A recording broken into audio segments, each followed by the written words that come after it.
Hey everybody, Ethan and Kat here, and we are ready for another reaction video. Today we have training a versatile hunting dog on the DU Nation YouTube channel. Let's get started. It's a May evening in North Dakota, and DU Nation is back with Katrina Terry, one of Ducks Unlimited's research scientists. They said a May evening in North Dakota? And there's a pond there? This is not realistic. There is no way that these people aren't dying from mosquito bites right now. An avid hunter and a self-described dog lover. Have you ever met this lady? Mm-mm. No? I know you've been up North Dakota training, testing, doing things on occasion. Okay. When hunting seasons end, dog training doesn't. And Katrina spends the spring helping to lead training at a local... That's a big training day. That's a really big training day. 1, 2, 3, that's counting her. 4, 5, 6, 7, 8, 9, 10, 11, 12, 13, 14, 15, 16, 17, 18, 19. There's almost 20 people there. Ish. It's awesome. Helping to lead training at a local North American Versatile Hunting Dog Association chapter. All right. So what is the second dog from the back? That does not look like a standard versatile dog. It does not. It looks like a spaniel of some kind. Of sorts. So these are the grounds for the Central Dakota NAVHDA, which is geared towards dogs that will... Did you see that? This is a thing. This training tool right here, a pinch collar. This is something that gets a really bad name. Though it is an effective training tool, and it's not, they kind of look, maybe we can put a picture of them up here. They kind of have these teeth that do, when the dog pulls against it, it does tighten up and apply pressure. They're not as nasty as everybody thinks that they are. There's nothing sharp about them. It's just blunt, and it does create pressure. So it utilizes pressure on, pressure off. Every training tool can be abused, even something as simple as a training leash, but this is a good use of a training tool to help work on healing. Now, we prefer our easy lead, but there is a time and a place for everything, and different things work for different dogs. So these are the grounds for the Central Dakota NAVHDA, which is geared towards dogs that will point, track, and retrieve. So your pointing dogs, it's a lot of German Shorthaired Pointers, German Wirehaired Pointers, Griffons. Maybe that's a wire. We have Looks all like sorts. Today we have... at least there it is. What is that dog? I have no idea. Is it a Springer? Is it a Cocker? It's definitely seems spaniel of sorts. I am not sure. Now, there are a lot of versatile breeds in NAVHDA. She was listing a few, but there's even some more obscure breeds that people don't see on very often occasions, like Braque Français, Braque Italianos, Braque de Bourbonnais. So there are a lot of other versatile dogs that you don't see very often. So maybe this is one of those that I haven't actually even seen, but... Like a Norwegian pointing spaniel or something. I don't know. At least 6 different breeds of dogs, which makes NAVHDA pretty cool. Typically, we have Tuesday night trainings, from May to mid-August, which is when our last test of the year is. And so we work on obedience, we work on pointing, and then steadiness on the point. Because our goal is to have our dogs on point and be able to flush the bird ourselves. Do you think that that was set up for the video itself? Or was she relocating the dog to move up 6 feet and point again? I'm not sure. I don't know. Relocating is a thing that is valuable from a hunting standpoint. And what we mean by that is moving the dog up that is on an established point. So not 100% sure what's going on there. There are times when you can't find the bird to flush it, and relocating them is something. But I see... Usually that's more when there's running birds or when you are actually hunting. Correct. And I see a training mistake that is made by people on a regular basis, that they spend not enough time looking for the bird and too much time relocating the dog. And unfortunately, the average training bird, whether it be in a launcher or running, isn't high quality enough that dogs learn very quickly to overpressure. They creep all the way into where they can basically put their nose on some of these birds, and teaches really bad habits if your goals long-term are to hunt wild birds. And I like to mention an object in motion likes to stay in motion. Yeah. So when you're working on this advanced steadiness where the dog needs to be steady to wing, shot, and fall, and you're relocating it, you're just saying, okay, move again. And it gets a little confusing for that dog of when is it okay to move? When is it not okay to move? And in these situations where you know exactly where your training birds are, especially if they're in launchers, which is what a lot of these setups have been, you should reinforce your dog having a longer nose and pointing from a longer distance than moving them up. Absolutely. And be able to flush the bird ourselves and be able to shoot in a safe manner. And so that's why we work on steadiness so much.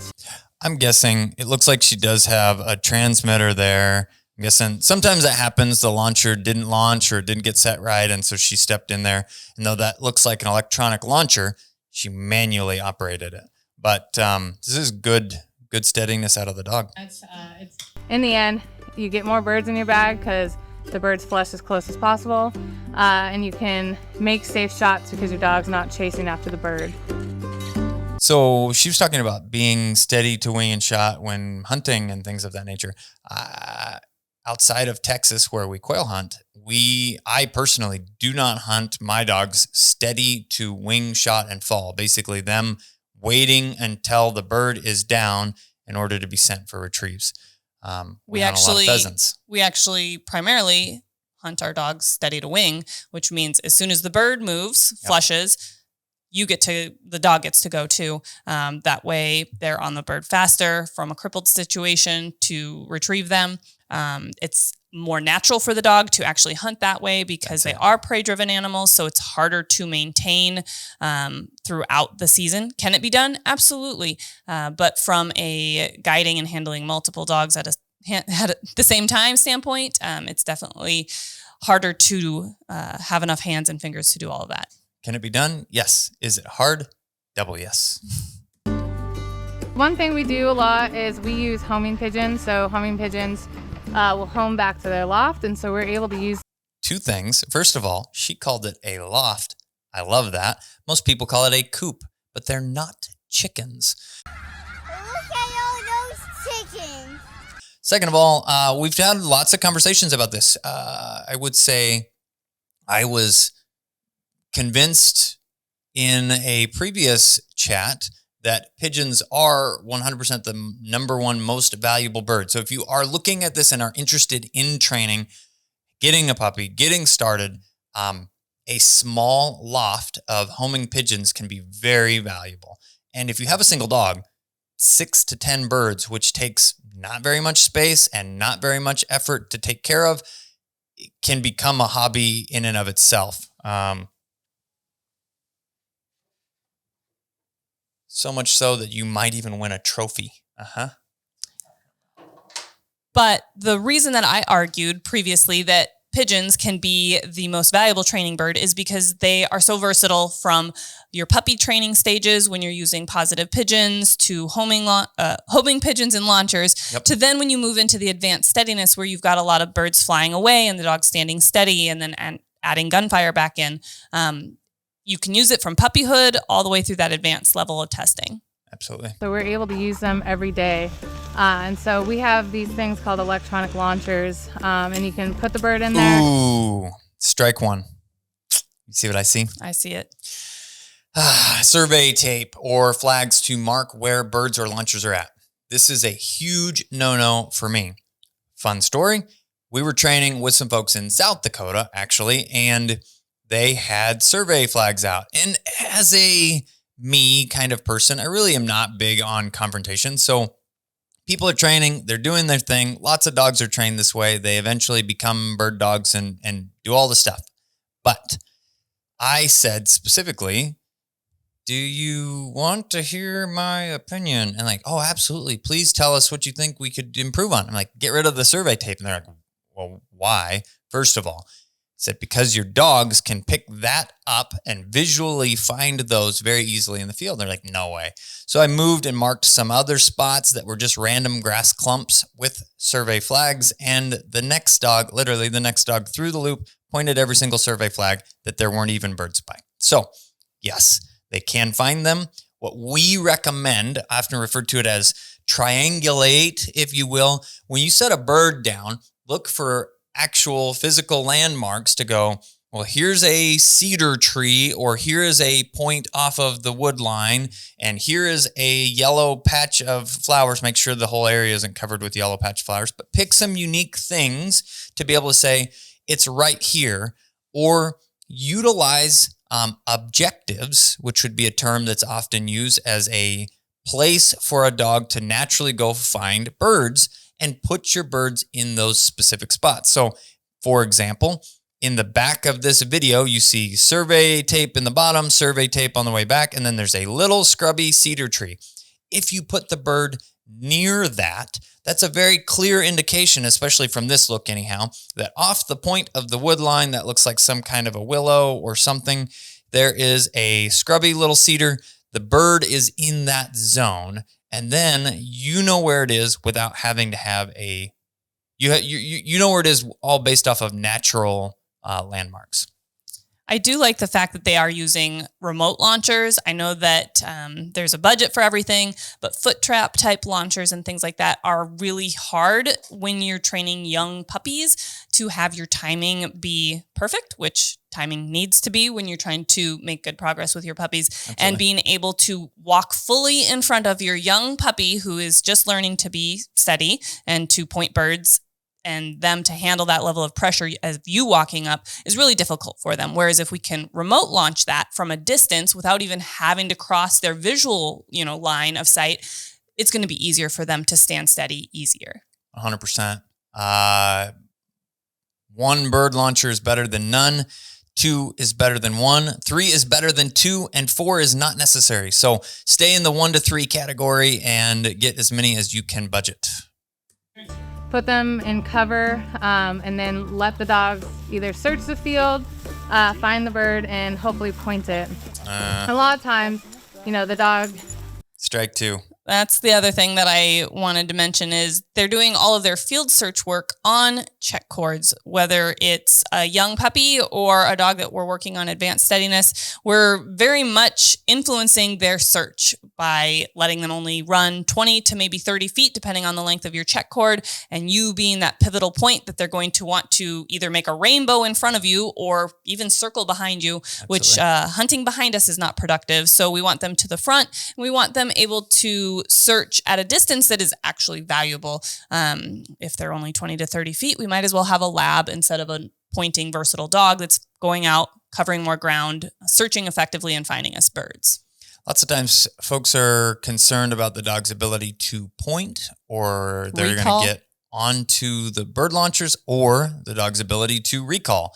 And typically, if you just spend there isn't a lot of puppies that couldn't be collar conditioned for basic recall prior to starting pointing birds in the field. I mean, usually from an age standpoint, if you're developing a young puppy, that's going to be 4 to 6 months old. You could be doing this first bird introduction of trying to point birds in the field.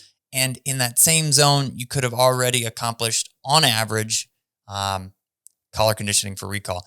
Especially if you're following along, we have an online course at standingstonekennels.com/courses, and you can see from 8 weeks to a year our recommendations. It's a supreme guide to the YouTube channel.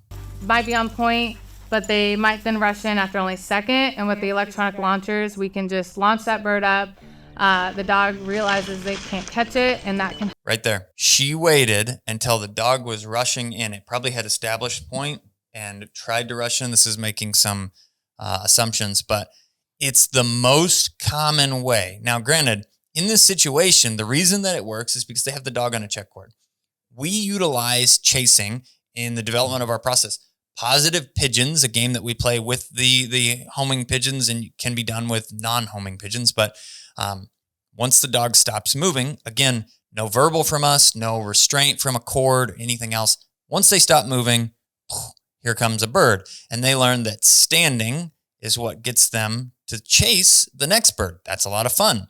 Then we utilize electronic launchers with birds that are released from us, and dogs start pointing that very quickly when they figure out they can't catch them. It only takes a couple. Most dogs, it's less than 6 birds. They figured I can't catch them and I want to start to sneak up on them. You'll see a brief hesitation. That's the start of pointing. And then we can show them by building that amount of time that they're standing while always launching the bird before they move in or try and overpressure, which just seemed like it happened here. Then they're learning, if I stand, the bird will get up. And if I stand longer, and they learn through an exponential growth process that the longer I stand, the more likely the bird is to get up and I can chase it. So kind of the polar opposite of what is happening here. And that can help on that initial steadiness. Once that dog is a little bit more staunch on point and not running after the bird after only a flash point, you can then start working on some more advanced steadiness. There's a bunch of different ways to look. This is definitely more advanced steadiness from a couple of different things. There's a imaginary plane that runs basically perpendicular with the front of your dog's nose and where the bird is. As you approach young dogs, which this is obviously not, she's working on steadiness, and we'll see that here. You can see she's throwing birds and the dog's not moving. When we work with young dogs, as you approach, you need to swing wide like what she is there. And then crossing that imaginary line that is in front of their nose is the hardest step to get past. So slowly because they working want into that. to compete with you a little bit. We'll You're move with you. You're moving closer to the bird. They want to move closer to the bird. Absolutely. Ways to look at it. I This use a dog is check definitely cord, so steady. just a 30-foot rope attached to my dog. And that way it gives me 30 feet to catch up to him. Because generally, for young dogs or untrained dogs, the closer you get. Another prime example of that didn't even look like the dog truly had acknowledgement of what was happening, and they're very much being restrained by that check cord. And our goal with dogs basically is to be able to develop them to point naturally without input from us. Let the birds do the talking. We utilize bird launchers as the wildest wild bird that you could ever imagine. So they are going to be jumpy. They're going to be hard for dogs to get close to. And that is going to bring out their natural desire to want to sneak up on them, To be to more get closer. cautious and not overpressure those birds. Develops that cautious behavior, which ultimately becomes pointing. The level of natural ability in the dog changes how quickly that happens, whether it's 1 rep, whether it's 10 reps, but ultimately, if timing is correct, it does not take very long. I want to see a dog that wants to naturally point something, not was restrained to point something, so that ultimately when they get bigger, they're running further from us, I can trust they want to be pointing the birds, not they're just doing it because they think I might be part of stopping them. The closer you get, the more likely they're going to just rush in for that bird. But if you can step on that check cord, remind them that they need to hold that point until you release them. And we work also a lot on the water. These versatile dogs need to be able to swim and retrieve. Accurate. So we'll do some simple marks, just throwing a bumper. Bob would chastise her for the old whirly bird.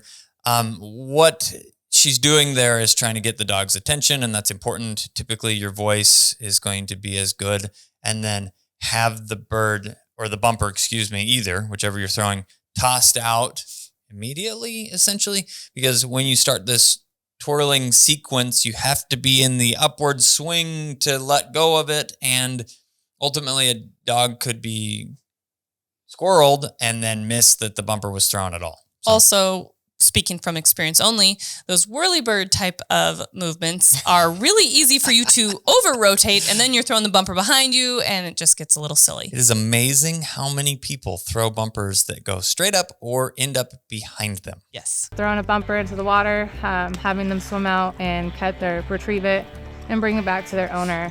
A lot of people, especially this year, are very green, so we got a lot of young dogs, new and inexperienced trainers.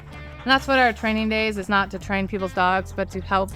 So we've been talking a lot about how check cords are awful. Here's a prime example of where a check cord is very beneficial. Young puppies working on some recall, utilize a check cord or a long leash, or if you're airing your dog out, all of these things are important. Don't go throw all of your check cords in the burn pile tonight.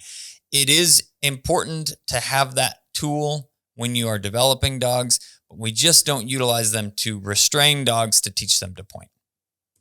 Their owners take all that information and keep up with training their dogs throughout the week. For me, hunting season's only a few months a year, and I own a dog inside the house for 12 months out of the year. I think that's something that is very common these days, that hunting dogs haven't just become, they have transitioned from just being a tool that you use during hunting season to a part of the family. That is what all of the clients that send their dogs to us for training have, is family-oriented dogs that also have training goals for hunting, and they want them to be able to be a good part of the family the rest of the time. So obedience is really important, and good mental stability and socialization. And then to be able to train and reach those hunting training goals is the second piece of that. Yeah, and ours, even in the situation where Kat and I hunt a lot or I guide a lot, the dogs that live with us still spend a majority of their time as family companions. So to make sure he's ready for hunting season, in shape, conditioned for the heat, especially for that September grouse, we work him all year. It gets a little dicey in the winter. Come on, go. I don't like that. But acclimation, she was talking about working all summer long and the heat and things like that. Acclimation is important. Dogs do have to get used to, and if they're just laying in the AC all summer long and then you say, it's 78 degrees outside, now I need you to perform, it's not going to go over well. It is something also that during the summer and during the winter, we help keep dogs, even though our kennel is indoor and climate controlled, it is indoor and climate controlled in a zone that helps with acclimation. The kennel is kept cooler than what you would necessarily want your house, and it is also kept warmer than the average person would want their house, so that the outside world isn't as big a shock to the dogs that are here working. Also, ultimately, staying in shape and well-conditioned all year long is going to be better from an overall health standpoint than letting your dog get fat and lazy and turn into a couch potato in the off-season, then having to work them hard to try and get them ready for hunting season, or just throwing them right into hunting season from an injury standpoint and just an overall longevity standpoint for them. Absolutely. It gets dicey in the winter, but once that snow gets off, running your dogs, roading your dogs. Roading. Running is good for building conditioning, and it is good exercise. It's not typically great mental stimulation, so especially with young dogs, make sure you're also training them, not just running them. But roading, that is a huge part of our early season process. And the reason for that is we rode on a sandy, gravelly road. That's our driveway. And what roading is, we have a bunch of videos on this as well, but they're basically harnessed and in a controlled exercise state. We utilize a lot of controlled states, whether that be treadmills, slat mills, or roading in this case. But the main goal with that is not exercise, it is pad conditioning. I feel like pad conditioning is almost more important than physical conditioning for their lungs and things, in the sense that lungs can be developed and they can get in shape during the beginning part of hunting season. But if they blow a pad, it takes a long time for that to heal, and they're out for a good portion of the beginning part of the year then. And just getting them conditioned really well, because, especially some dogs go into September not in shape and they're gassed after 30 minutes of running. It's tough. It's usually warmer. For NAVHDA is a big testing system. I will say, even for dogs that are in shape and acclimated, some of those early season hunts for grouse up in South Dakota, it gets hot quick, and your dogs can't run all day long. You got to watch for signs of heat exhaustion. So just because your dog has been training and is, in shape and conditioned, doesn't mean that they can hunt all day in the heat of the day. No, listen to the dog. If they can't keep their tongue in their head, they're not cooling off. Trust that they have drive and desire. They want to go hunt, but they physically can't, and you shouldn't push them any further.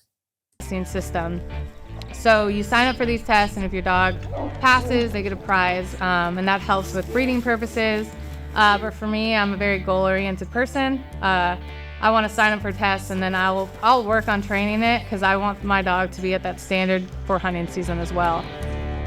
that is something that we can't stress enough, and we talk about all the time, is to have a plan for where you want to go, what you want to do, and how you're going to get there, and set goals. And having testing goals is one way to hold yourself accountable to a standard and meeting that standard by saying, I need my puppy to be able to swim by, such and such a date, or I need my puppy to be able to recall so that then I can go to the field so that I can start some of the extra fun things which involve birds. So having a plan and setting those goals so you can meet a standard for our test or for your hunting season is really important. Absolutely. So training season is a good way to prolong your season. Eventually, depending on the dog, we'll start shooting birds, and so they can go through the entire process of finding the bird, pointing it, and then retrieving it to hand. So for me, I keep my dog in shape most of the year. We have fun. He loves to train, so it makes it a lot of fun. I like it. And we conclude another reaction video today. All in all, a lot of great things in this one, minus the few big differences in how we train pointing dogs, eliminating, or how we utilize launchers, eliminating check cords, and no survey tape. No survey tape or markers for the bird launchers themselves. Outside of that, another great video by Ducks Unlimited here talking about training versatile hunting dogs and the importance of NAVHDA and spring training and summer training leading up to hunting season. I'm the guy with the pink gun. I'm Kat, the dog trainer. We'll see you in the next video.